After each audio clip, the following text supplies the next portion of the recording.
জাতীয় ঐক্যমত প্রতিষ্ঠায় গণমাধ্যমকে সোচ্চারভাবে সরকারের ভুল ত্রুটি তুলে ধরার আহ্বান জানিয়েছেন প্রধান উপদেষ্টা। এর মধ্য দিয়ে আমরা মুক্ত গণমাধ্যমের কথা যে বারবার বলি, সেই দ্বার কি উন্মোচন হলো? অনেকখানি উন্মোচিত হলো। তার সদিচ্ছার প্রমাণ আমরা পেয়েছি এবং আমরা এখন স্বাধীনভাবে লিখতে পারছি। এই টক শোতে আপনি নিজে দেখেন, আমরা অনেক ফ্রিকোয়েন্টলি কথা বলতে পারছি, ফ্রিলি কথা বলতে পারছি, যেটা আমরা 15 বছরে পারিনি। এক স্বৈরাচারের জগদ্দল পাথর সরাতে এত প্রাণ ঝরেছে, তাদের স্মৃতির প্রতি আমরা গভীর শ্রদ্ধা জানাই। বাংলাদেশ সেনাবাহিনীকে ধন্যবাদ জানাই, দেশকে তারা ব্যাপক রক্তপাত এবং গৃহযুদ্ধ থেকে রক্ষা করেছে। তো আমরা একটা ভাইব্রেন্ট মিডিয়ার জন্য আমরা লড়াই করে যাচ্ছি।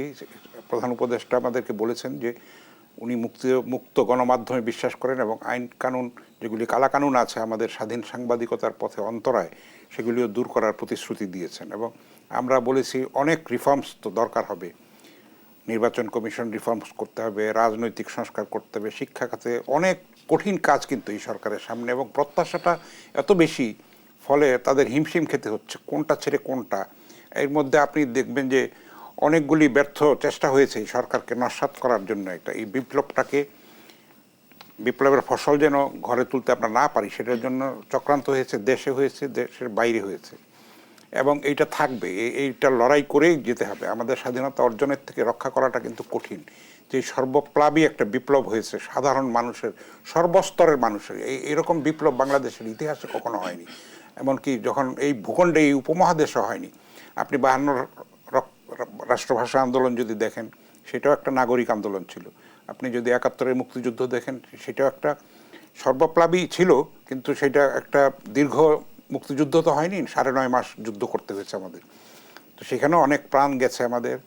এইবারের আন্দোলনটা কিন্তু এত বেশি, কি বলবো, মানে তৃণমূল পর্যায়ে এটা ছড়িয়ে পড়েছে। আমরা যেমনটি দেখেছি যে একটা রাষ্ট্রীয় বাহিনীকে কিভাবে আসলে জনগণের বিপক্ষে দাঁড় করিয়ে দেওয়া হয়েছিল, সেটা গোষ্ঠীর স্বার্থে, ব্যক্তি স্বার্থে, দলীয় স্বার্থে দেশটাকে ধ্বংস করে দেওয়া হয়েছিল। আমাদের সেই হৃত গৌরবকে আমাদের ফিরিয়ে আনার চ্যালেঞ্জটাই হচ্ছে এখন প্রধান।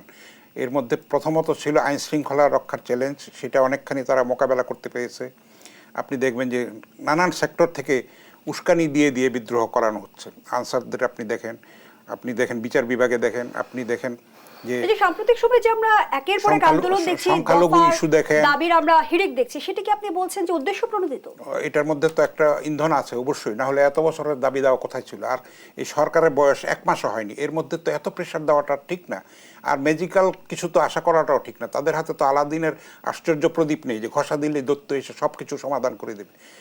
সেইখানেও আমাদের কিন্তু, আমি আজকে প্রধান উপদেষ্টার মহোদয়ের সেই অনুষ্ঠানে ছিলাম মত বিনিময়, তো সেখানে আমরা সম্পাদকরা বলেছি যে একটা সময় দিতে হবে, যৌক্তিক সময় দিতে হবে। সেই বিষয়টি আমি আপনার কাছে প্রশ্ন রাখতে চাই। আপনি বৈঠকে ছিলেন, আমি যেমনটি জানি, এবং সরকারের আসলে মেয়াদ কতদিন হওয়া উচিত এমন প্রশ্ন প্রধান উপদেষ্টা আপনাদের কাছে রেখেছে, আপনারা কি বলেছেন? ওনাদের নিজেদের কোনো এই ব্যাপারে কোনো চয়েস নাই। এটা উনি বলেছেন যে সবাই মিলে যেটা বলবে আমরা সেটাই মেনে নিব, এবং আমাদের কোনো নিজস্ব এজেন্ডা নাই। যতটা পারি আমরা সংস্কার করে দিয়ে যাব।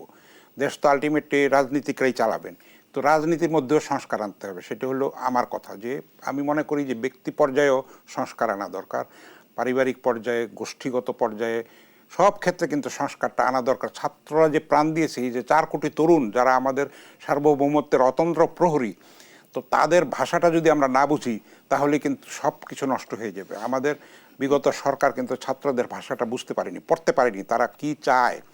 তারা, আপনি দেখবেন যে এই যে সাম্প্রতিক বন্যার জন্য যে তারা ত্রাণ সংগ্রহ করছে, সেখানে ত্রাণ রাখার জায়গা পাচ্ছে না। মানুষের আস্থাটা, শ্রদ্ধাটা ওদের উপরে আছে যে ওরা দুর্নীতি করবে না, চুরি করবে না। আপনি দেখেন ত্রাণ রাখার জায়গা নেই। বাংলাদেশের ইতিহাসে এটা নজিরবিহীন। এটাকে ধরে রাখতে হবে। এবং আমরা প্রধান উপদেষ্টা মহোদয়ের এখানে বলেছি যে আমি বলেছিলাম যে আপনি এই ইকোনমিক যে ক্রাইসিস, এখন সামনে হয়তো সংকট দেখা দিতে পারে, রিজার্ভ নেই, আমাদের সম্পদ পাচার হয়ে গেছে, এটার বার্তাটা আপনি জাতিকে দেবেন। তো উনি বলেছেন যে সেটা মানে আমাদের তো 1.5 ঘন্টা ধরে বৈঠক হয়েছে, সব কথা তো আর প্রেসে আসেনি আসলে। তো উনি বলেছেন যে বিশ্ব আমাদের দিকে তাকিয়ে আছে, আমাদের সঙ্গে তারা কাজ করতে চায়।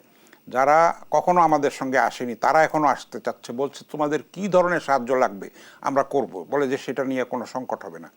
ইতিমধ্যে আপনি দেখেন যে আমাদের রিমিটেন্স যোদ্ধা প্রবাসী ভাইয়েরা $2 বিলিয়ন পাঠিয়েছে রেমিটেন্স হিসেবে 1 মাসের মধ্যে।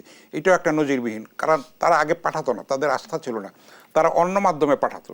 সরকার সেটা, এবং সরকার যে টাকাগুলি লোপাট করেছে সেগুলিও ফিরিয়ে আনার জন্য চেষ্টা চালাচ্ছে এই অন্তর্বর্তী এবং সরকার। সংযুক্ত আরব আমিরাতে যে 57 জন প্রবাসী বাংলাদেশী আসলে সাজার মুখোমুখি হয়েছিল, তাদেরও সাজা মওকুফ করা সেটা হয়েছে। একটা ইন্টারেস্টিং ঘটনা। উনি শুরুতেই বলেছেন যে একটা সুখবর দিয়ে আপনাদেরকে শুরু বলতে চাই, এবং এই ঘটনাটা হচ্ছে যে তাদেরকে মুক্ত করার জন্য প্রথমেই চেষ্টা করেছিলাম, তখন ইউএইর প্রেসিডেন্ট মহোদয় কোথাও একটা অবকাশে ছিলেন, সেখানে ফোনে পাওয়া যাচ্ছিল না।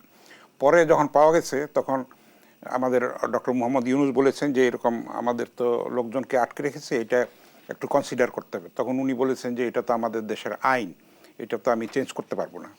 তখন ডক্টর মোহাম্মদ ইউনূস বলেছেন, দেখো এটা তো তোমার দেশের বিরুদ্ধে তারা আন্দোলন করেনি, বাংলাদেশের স্বৈরাচারের বিরুদ্ধে আন্দোলন করেছে।